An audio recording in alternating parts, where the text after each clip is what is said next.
അടിമാലി പഞ്ചായത്തിൽ LDF ഹർത്താൽ പുരോഗമിക്കുകയാണ്. കൊച്ചി ധനുഷ്കോടി ദേശീയപാത നിർമ്മാണം തടസ്സപ്പെടുത്താൻ ഡീൻ കുര്യാക്കോസ് MPയും BJPയുമായി ഒത്തുകളിച്ച് ഗൂഢാലോചന നടത്തിയെന്നതാണ് ആരോപണം. വൈകിട്ട് 6 വരെയാണ് ഹർത്താൽ. വിവരങ്ങളുമായി ജോസിൽ ചേരുന്നു. ജോസിൽ, ഈ ദേശീയപാത 85 വളരെ പാരമ്പര്യമുള്ള അല്ലെങ്കിൽ വളരെ പഴക്കമുള്ള ഒരു ദേശീയപാത കൂടിയാണ്. ഇവിടുത്തെ പ്രശ്നങ്ങൾ ചൂണ്ടിക്കാണിച്ചാണ് LDF ഈ പഞ്ചായത്തിൽ, അടിമാലി പഞ്ചായത്തിൽ ഇപ്പോൾ ഹർത്താൽ ആചരിക്കുന്നത്, അല്ലേ?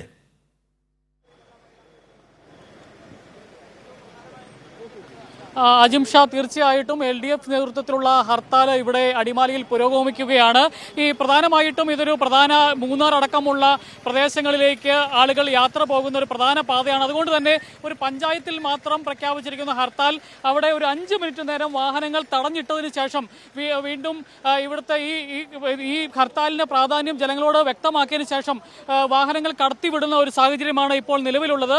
ഇപ്പോൾ LDF പ്രവർത്തകർ അങ്ങനെ ചിട്ടയായി തന്നെ ഈ സമരത്തിന്റെ ഉദ്ദേശ ലക്ഷ്യങ്ങൾ പുറത്തുനിന്നുള്ള ആൾക്കാർ, ഇതൊരു ഹൈക്കോടതിയുടെ ഇടപെടലാണ് ഉണ്ടായിരിക്കുന്നത്. BJPയുടെ പരിസ്ഥിതി സെൽ കൺവീനറായിട്ടുള്ള MN ജയചന്ദ്രനാണ് ഇത്തരത്തിൽ ഒരു ഹർജി നൽകുന്നത്. ആ ഹർജിയുടെ അടിസ്ഥാനത്തിലാണ് ഹൈക്കോടതിയുടെ ഭാഗത്തുനിന്നും ഇത്തരത്തിൽ ഒരു ഇടപെടൽ ഉണ്ടായിരിക്കുന്നത്.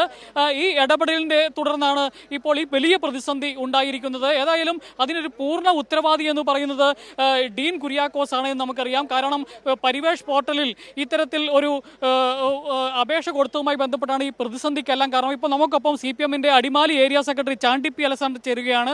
ഈ ഹർത്താലുമായി എന്താണ് മുമ്പോട്ട് വെക്കുന്നത്? ഈ ഹർത്താൽ നമ്മുടെ 3 താലൂക്കുകളിലെ, പ്രത്യേകിച്ച് ഇടുക്കിയിലെ ജനങ്ങളുടെ ജീവിതത്തെ ബാധിക്കുന്ന ഒരു ഹർത്താലാണ്.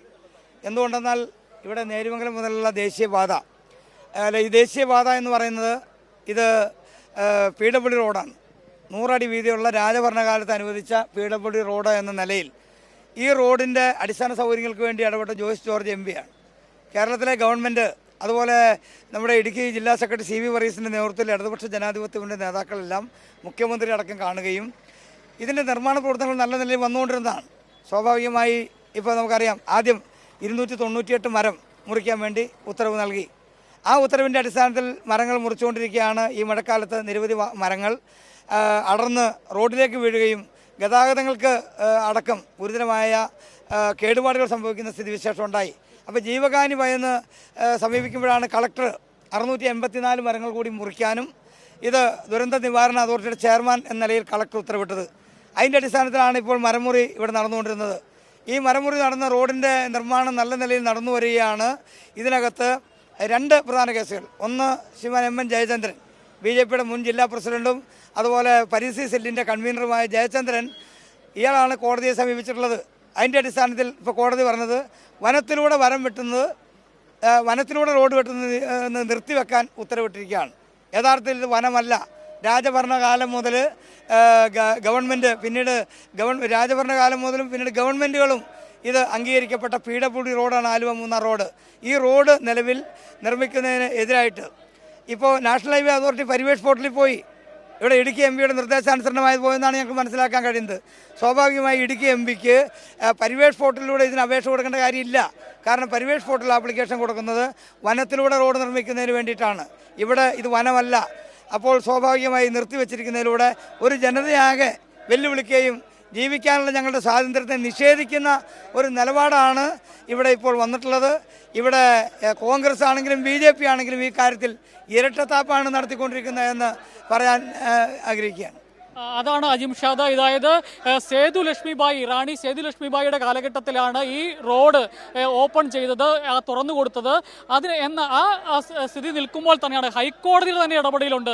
ഇത് റോഡ് പുറമ്പോക്കാണ് ഈ റോഡ് എന്നുള്ളത് ഹൈക്കോടതിയുടെ തന്നെ വിധി നിൽക്കുന്ന ഒരു സാഹചര്യത്തിൽ കൂടിയാണ് ഇത്തരത്തിൽ MN ജയചന്ദ്രൻ എന്ന് പറയുന്ന BJPയുടെ നേതാവ് ഇത്തരത്തിൽ ഹൈക്കോടതിയെ സമീപിക്കുന്നത്. അതിന് എല്ലാവിധ പിന്തുണയും കൊടുത്തത് സാധൂകരിക്കുന്ന ഒരു സംഭവം എന്ന് പറഞ്ഞ് പരിവേഷ് പോർട്ടലിൽ ദേശീയപാത അതോറിറ്റി വനഭൂമിയിൽ റോഡ് നിർമ്മിക്കുന്നതിന് വനഭൂമി വിട്ടു നൽകണമെന്ന് ആവശ്യപ്പെട്ടുകൊണ്ട് അപേക്ഷ നൽകിയതാണ്. ഇത് മലയാറ്റൂർ റിസർവിന്റെ ഭാഗമാണെന്നുള്ള ചില പരിസ്ഥിതിവാദികളുടെയും അതുപോലെ ചില ഫോറസ്റ്റ് ഉദ്യോഗസ്ഥരുടെയും എല്ലാ വാദങ്ങൾക്ക് സാധൂകരണം നൽകുന്നതായി പോയി ഇത്തരത്തിലുള്ളൊരു അപേക്ഷ. അത് ചുവട് പിടിച്ചുകൊണ്ടാണ് ഈ MN ജയചന്ദ്രൻ അടക്കം ഇതിലേക്ക് ഈ ഹർജിയുമായി പോകുന്ന ഒരു സാഹചര്യം ഉണ്ടായത്. ശരിക്കും പറഞ്ഞാൽ ജോയ്സ് ജോർജിന്റെ കാലഘട്ടത്തിൽ ഈ റോഡ് വികസനം ദേശീയപാത അതോറിറ്റിയെ കൊണ്ട് പണം അനുവദിപ്പിച്ചു സൂചിപ്പിച്ച ഇത് തൻ്റേതാണ് എന്ന് വരുത്തി തീർക്കാൻ ഡീൻ കുര്യാക്കോസ് നടത്തിയ ശ്രമങ്ങൾ പിന്നീട് ഈ നാടിൻ്റെ വികസനത്തിന് തന്നെ വിലങ്ങുതടിയാക്കി മാറ്റുന്നതിന് ചില പരിസ്ഥിതിവാദികൾക്കും BJP നേതാക്കന്മാർക്കും അതിനുള്ള എല്ലാ ഒത്താശയുമായി മാറി എന്നുള്ളതാണ് അതുമായി ബന്ധപ്പെട്ട് പറയാനുള്ളത്. അജിംഷാദ്. തീർച്ചയായും BJPയുടെയും കോൺഗ്രസിൻ്റെയും ഇടപെടലിൽ ഉണ്ടായ നിയമക്കുരുക്ക്, അതിലുള്ള പ്രതിഷേധമാണ് ഇപ്പോൾ അടിമാലി പഞ്ചായത്തിൽ LDFിൻ്റെ ഹർത്താൽ പുരോഗമിക്കുന്ന വേളയിൽ നൽകാനുള്ള വിവരം. ജോസിലാണ് അവിടെ നിന്ന് ദൃശ്യങ്ങൾക്കൊപ്പം വിവരങ്ങൾ കൂടി തത്സമയം നൽകിയത്.